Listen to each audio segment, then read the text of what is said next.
ने एक अहम फैसला लेते हुए सरकारी दफ्तरों में काम के बीच में 5 से 10 मिनट का वाई ब्रेक देने का फैसला किया है, लेकिन इस फैसले को एक बार फिर से धर्म के चश्मे से जोड़ा जा रहा है। रिपोर्ट देखिए।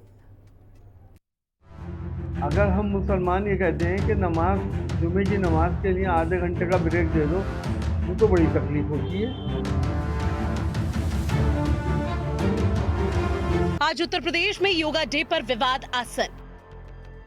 योगा वर्सेस नमाज, वाई ब्रेक पर ऐतराज। योग दिवस, ब्रेक पर भड़के अखिलेश के पूर्व सांसद। नमाज के लिए ब्रेक नहीं तो योगा के लिए क्यों? उत्तर प्रदेश में नमाज वर्सेस योगा, क्या विवादों का है ये प्रयोग? वाई ब्रेक पर सवाल, योग दिवस पर क्यों बवाल?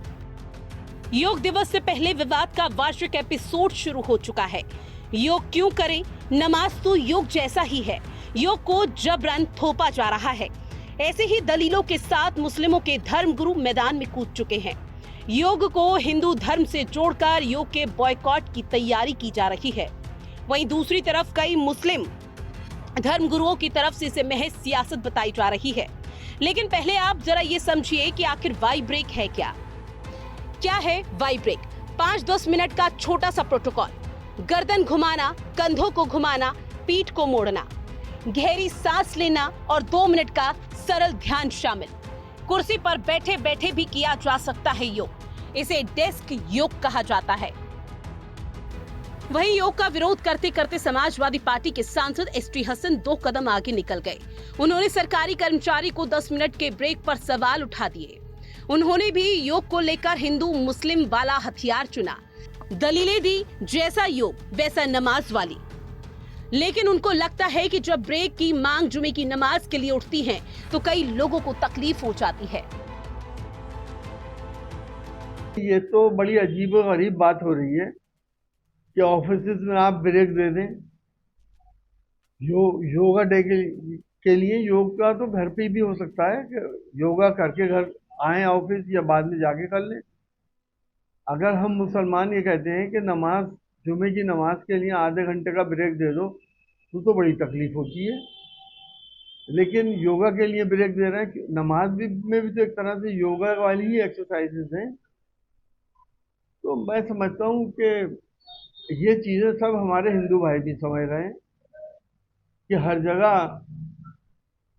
हिंदू भाइयों को उकसाकर उनको धार्मिक ब्लैकमेल करके वोट लेने की तरकीब है। नमाज का विरोध करने वालों को कुछ मुस्लिम धर्मगुरुओं की तरफ से आईना दिखाया जा रहा है। उन्होंने योग पर हिंदू धर्म का लेबल लगाने वालों को कटघरे में खड़ा किया। विपक्ष का हर बात में विरोध करना ये कोरी राजनीति है, इसके अलावा कुछ भी नहीं है। समाजवादी पार्टी या विपक्ष की जितनी भी पार्टियां हैं वो तमाम की तमाम मुसलमानों के हित में बात नहीं करती, अपनी सियासत को साधने के लिए बात करती है। नाम मुसलमान का होता है, सियासत अपनी साधी जाती है।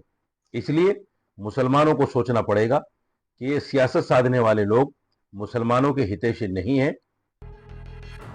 योग को लेकर मुस्लिम धर्मगुरुओं की तरफ से मुस्लिमों की भी राय 2 गुटों में बटी हुई है। कई मुस्लिम योग को फायदेमंद मानते हैं, तो वहीं कई मुस्लिम ऐसे भी हैं जिन्होंने योग विरोधी मुस्लिम धर्मगुरुओं की लाइन पकड़ रखी है। लेकिन इस पर बीजेपी कांग्रेस का क्या कहना है, वो भी सुन लीजिए।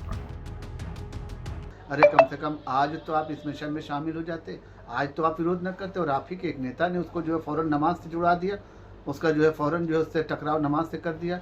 हर चीज़ को नमाज से, हर चीज़ को इस्लाम से जोड़ने का मतलब क्या है? अगर इतना ज़्यादा आपको इस्लाम प्यारा है तो आप अखिलेश यादव की पार्टी छोड़ दीजिए, वो तो इस्लाम नहीं अपनाए हुए हैं।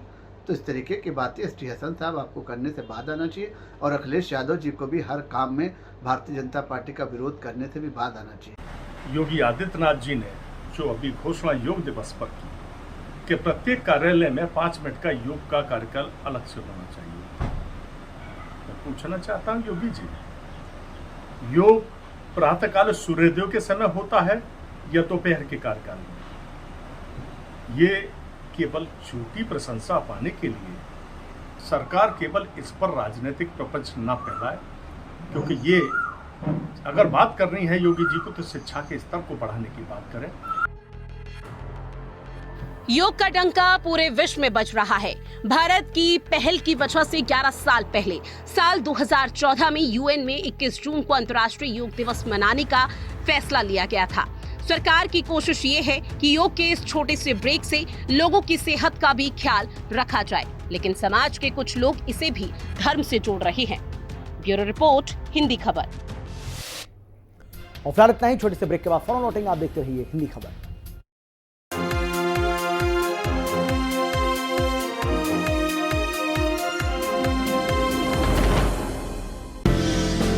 पंजाब